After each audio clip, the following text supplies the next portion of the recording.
Hello everyone, so today I will be giving a sample problem about determining the exit temperature. So the problem is, air at 5 degrees Celsius is heated with a 10 kilowatts heater.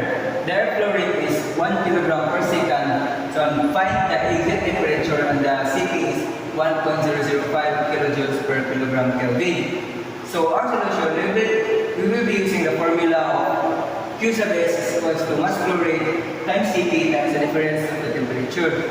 So since we will be finding the exit temperature which is the T sub 2, we will be rearranging the formula. So this will be our new formula. T sub 2 is equals to T sub 1 plus Q sub S over mass flow rate times Cp. So by substituting the given values, so our temperature will be 5 degrees Celsius, but we will now convert it into Kelvin. So 5 Kelvin plus our Q sub S is 10 kilowatts over our mass flow rate will be 1 kilogram per second multiplied by the Cp, which is 1.005 kilojoules per kilogram Kelvin.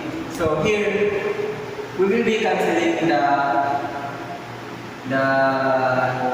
kilowatts and kilogram per second and kilojoules. Kilogram. So by using calculator, our exit temperature will be 14.95 Kelvin, and that will be all. Thank you.